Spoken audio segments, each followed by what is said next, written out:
Here are all the comics I read in the month of July. It's a lot. I'll tell you why / how this happened. And we're gonna do some of the fastest spoiler-free reading wrap-ups you've ever seen and I've ever made. Normally I don't do this, but we're gonna go through the singles first because they are so precariously stacked that I don't want them to fall down again. So, starting off, one of my favorites of the month was The Dog Sitter. This is a brand new series out of Ignition Press. This was my first Ignition book. I loved it. If you are a pet lover, you will like it. It is also a rom-com, which is totally different than anything else I am reading or maybe have ever read in terms of like single issue comics, and I cannot wait to see where this series goes. I'm having a blast with it. The colors are also... Another new #1 that I tried out this month is Killer Influences. I am hooked on this. The art in here is like unsettling, but in a way that lends itself to the story. They've got a take on crime here where it's not so much how can we solve it, it's how can we get away with it. And I think that there's a lot to explore in a story like that. So I will be continuing on with this. Another new #1 was Skate Alley. Skate Alley, I still don't know which one it is.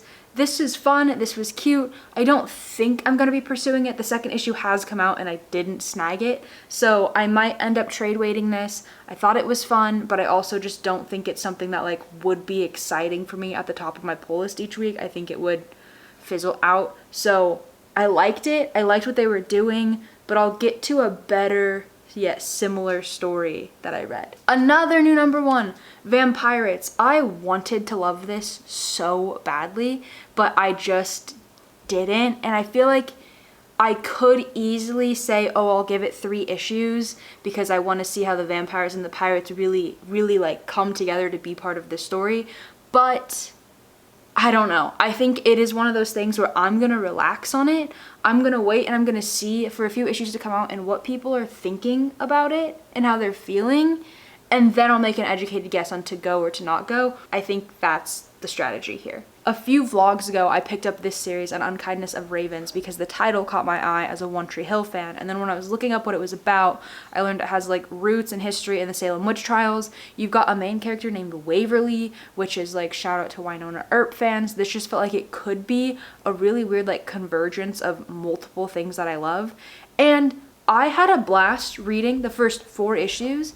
And then when I got to the 5th, which is clearly the end, this is not like a current series, it was like very hastily wrapped up. It just seemed like there's supposed to be a 6th issue. What a letdown, because I was having a really good time with this. Another Boom Studios book that I am absolutely loving though is Neighborhood Watch. Issue 3 came out this month and this story is heating up. I really recommend you hop on it. Like, please. Bleeding Hearts issue 6 with our nation's ugly leader on the cover.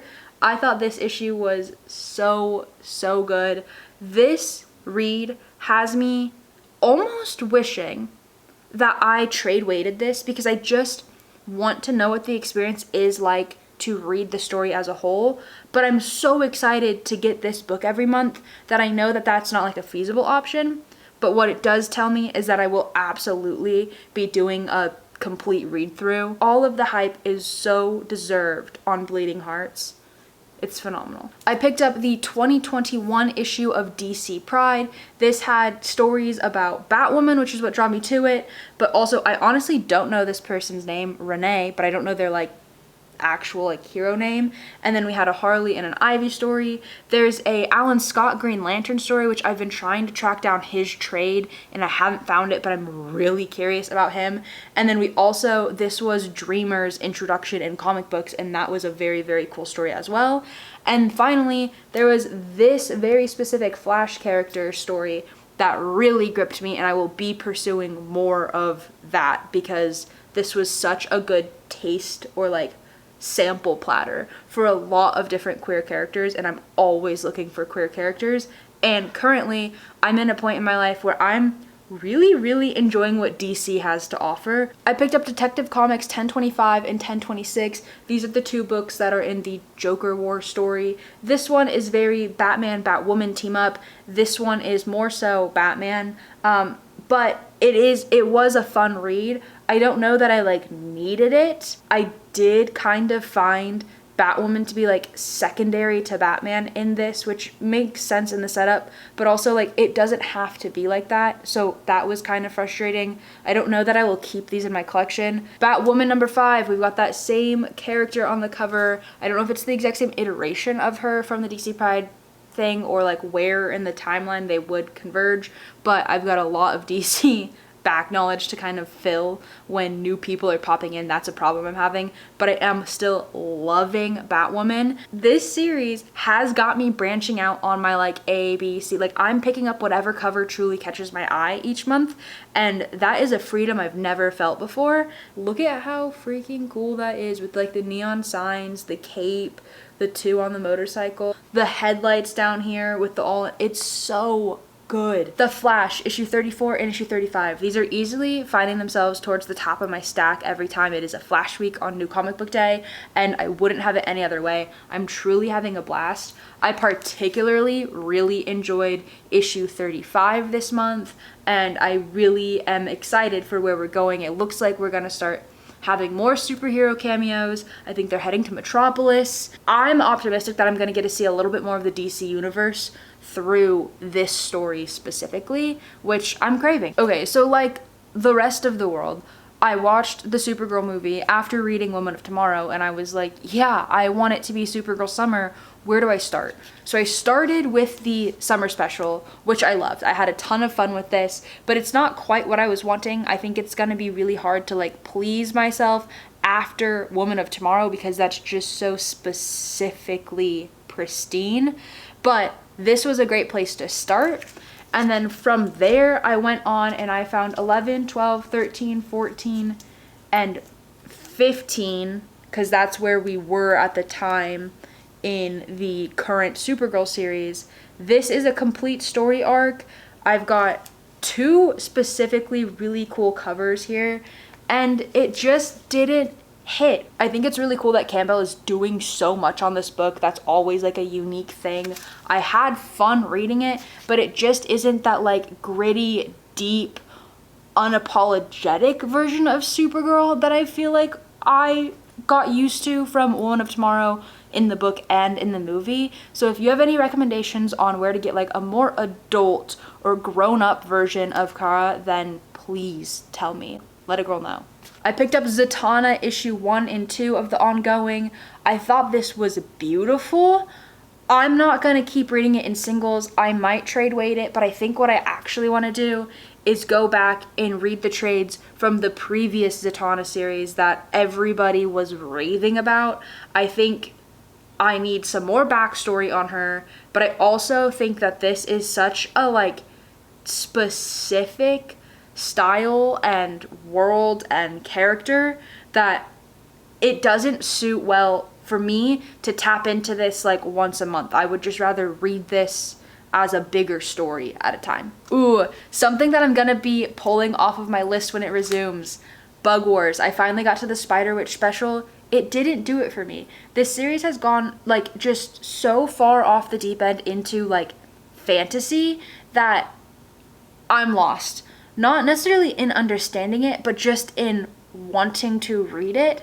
I wish there was more balance between the people and the bugs, or like the 2 worlds that we have going on here. It's kind of double-edged because the thing that I do love about it is the world of the Yard and how much has gone into it. I love all of the like notes and studies and stuff like that that you can learn about the different species that are usually included in the single issues. The art is mind-blowing, but I'm just not connected to like a single character, and to me that is not worth pursuing. So unfortunately, I'm saying bye to Bug Wars, and this special, finally getting to it, was like what really locked me in on that decision. One of my favorite Image books, Blood and Thunder issue 15, came out this month. As usual, can't say enough good things about it. You should absolutely pick up the first couple trades of this series or hop on now. The penultimate issue of the Seasons was this month. I am going to be heartbroken to watch this go, but I do believe that like they know exactly what they're doing. It's a very intentional story, and I would much rather have that than have a lot more of a series. So I'm nervous but excited and like feeling really sentimental about this issue and heading into the end. I got to read the back half of the In Your Skin series, issue 3 and issue 4, which was the finale. Oh, this is like devastatingly good. It is gory, it is sickening, it is unsettling, and it is so real. I literally just read this the other night, and so I am itching to do just like a proper sit down, read 1, 2, 3, and 4 all together. My only complaint is that I wish that issue 4 had had some sort of a send-off from the creative team, because we got a lot of like backstory or introduction or like extra care to what got this series here in the beginning, and then in like I think 2 and 3 both had kind of like extras in the back, and 4 just doesn't, which I think is an intentional choice because they want you to sit with the end of the story and to sit with the characters and to not move on too quickly. Like, there not being a letter in the back prompted me to just immediately reread the single. But at the same time, I would have loved to see like the farewell from the team on this, because I just want to know everything about what went into making this, because it's something I've never seen before, and it will be an excellent trade. I'm telling you now. You know, I had to pick up the swim special. I love these. I think they're so much fun. This wraparound cover with like all of the spider characters is like, I couldn't have asked for a better swim special cover. Super fun, super fun. I also really liked there's a full 1 page of The Thing in here that is epic.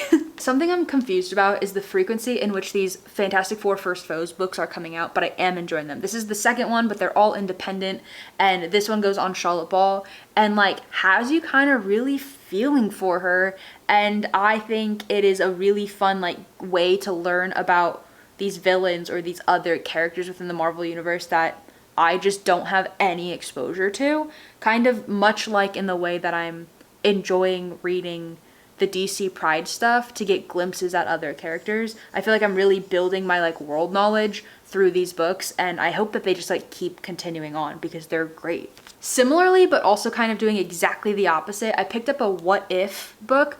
This is What If the Radioactive Spider Bit Jessica Jones.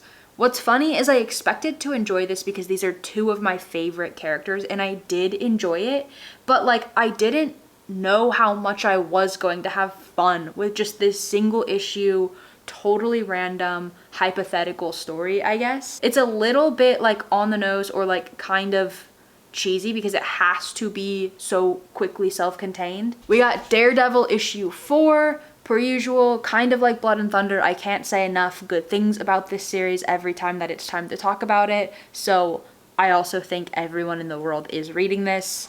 So I bet you get what I mean. Amazing Spider-Man 32 and 33. I feel like we're kind of just coasting into 1000 now, and all of the stories are trying to balance like leading up to something heavy while also just giving you a lot of action, and I'm having a ton of fun. It's making me almost second guess my decision. I'm planning to drop it off my pull list when we finish out whatever the arc looks like for 1000. I don't know if that will be like 1006 or 1004 or whatever, but when the story like wraps up, that's when I'm gonna drop it, because twice a month is ridiculous, and I think that I would rather be pursuing or like putting my money into these other books that I'm exploring and reading older ASM. So this might be the thing that encourages me to hop onto the like Marvel digital subscription, because I could keep up with this kind of, but I could also go read the backlog finally, which is just hard to get your hands on physically. And I think that that's like a really good compromise, because I don't want to not be getting Spidey. And then onto the final bunch of single issues. I read the 4 issues of Marvels. I wish I had known about this sooner. I loved the era that you are in here with like just these normies like learning about heroes and trying to figure out whether they're good or bad. And I don't know, I'm curious to do some research on like how the characters are depicted in here and how that matches up with like their origins. I also really appreciated the size. Like, this was a lot of story broken up perfectly, and that was really, really nice. We are now onto the trades.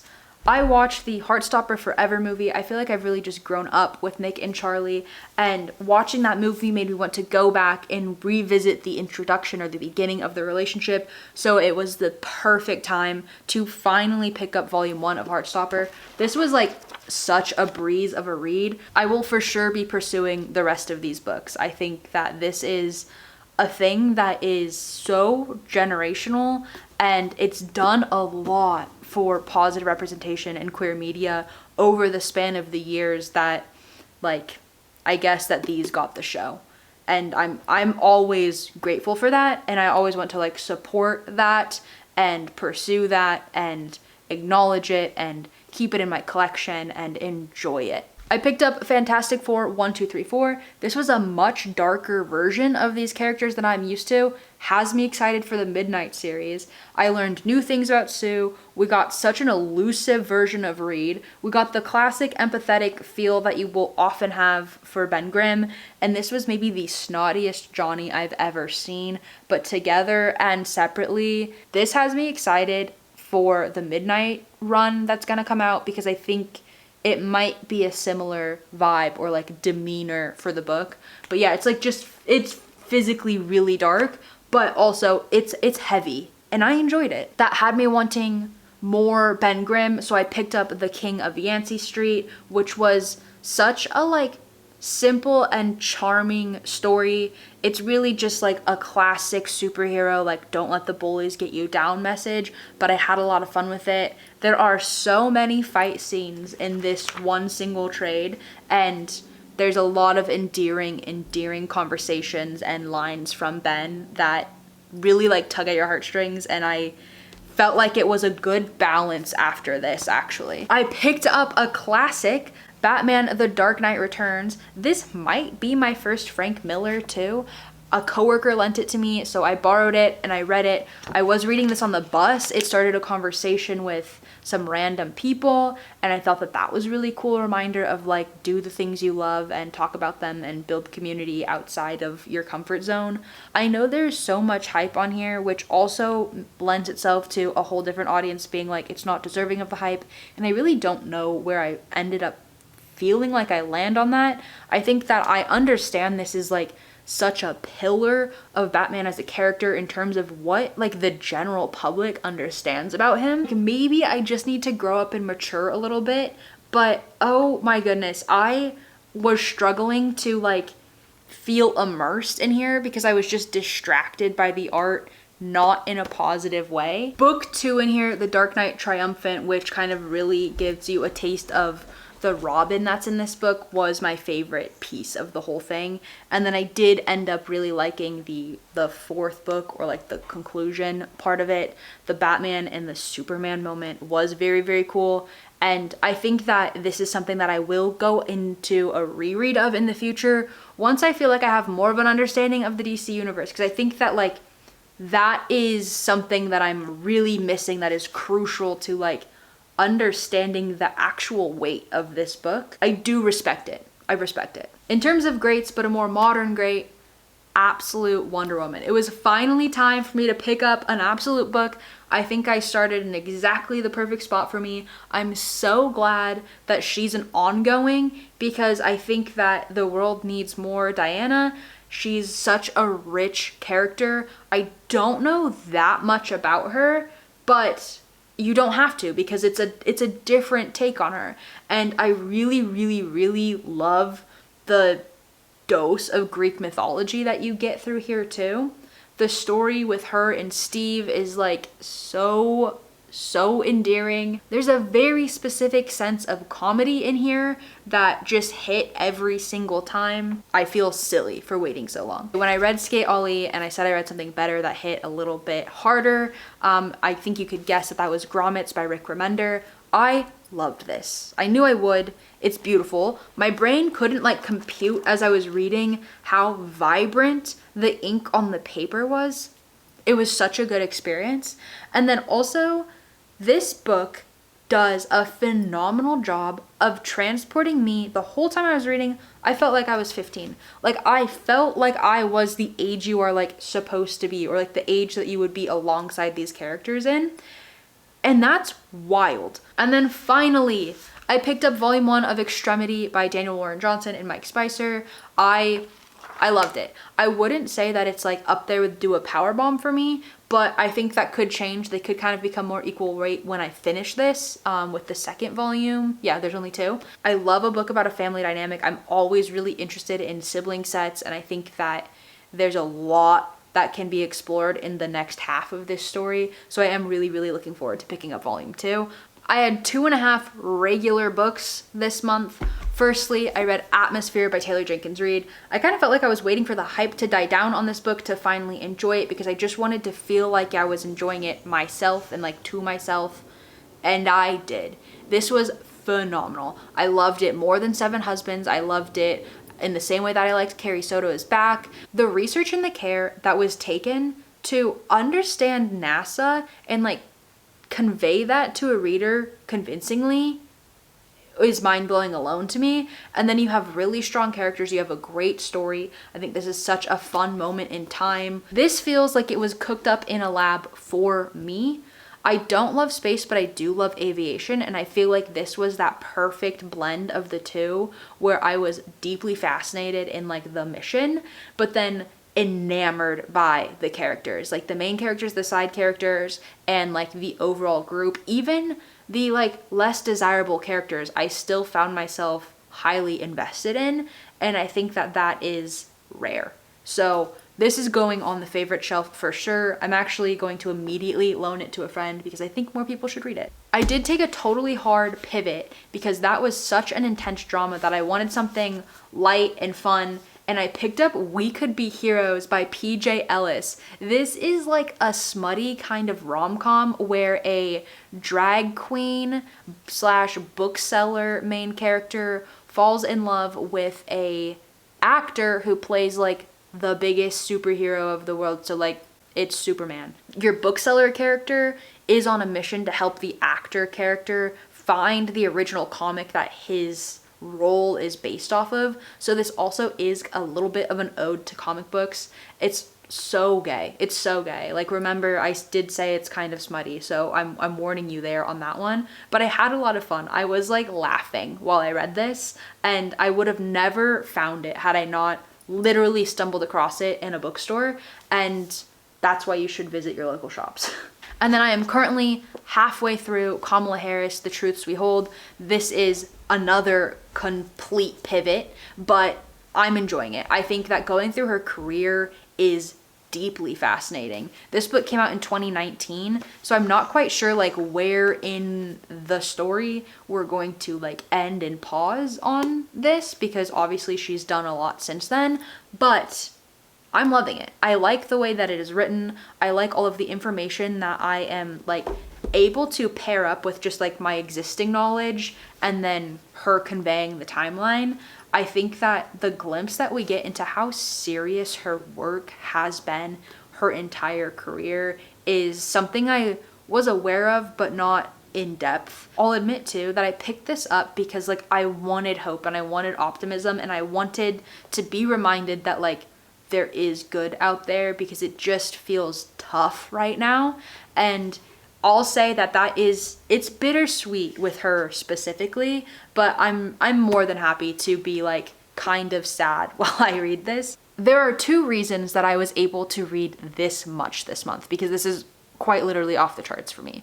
1, last month I went on a vacation, and that kind of created a bit of a backlog in my comics for me. So I was just naturally excited to catch up and read double there. Secondly, I recently devoted an 8-hour day to reading comic books, because I've always wondered how much reading could you get done in a day's work. And so I have a vlog of that coming out next week, but it's for sure responsible for a huge chunk of these books. I bring that up for 2 reasons. 1, the vlog is coming, so keep your eye out for it. And 2, it was such a fulfilling reminder to me that this is a hobby, it's what we do with our free time, but it's also okay to like intentionally set aside extra time for it. I feel like because a single issue might only take you 15 minutes to read, I find myself really often just like cramming my reading in or taking my opportunities to read for granted. They're not always super intentional, they're very routine. It was really, really refreshing to just set aside such a huge, specific time to read, and it got me excited about reading in a new way. And I wasn't even down on my reading or feeling bummed or overwhelmed or like I had too much to do. I just allowed myself the freedom to really, really explore. And with that, I hope you're reading, collecting, enjoying something that you love. Have a good reading month.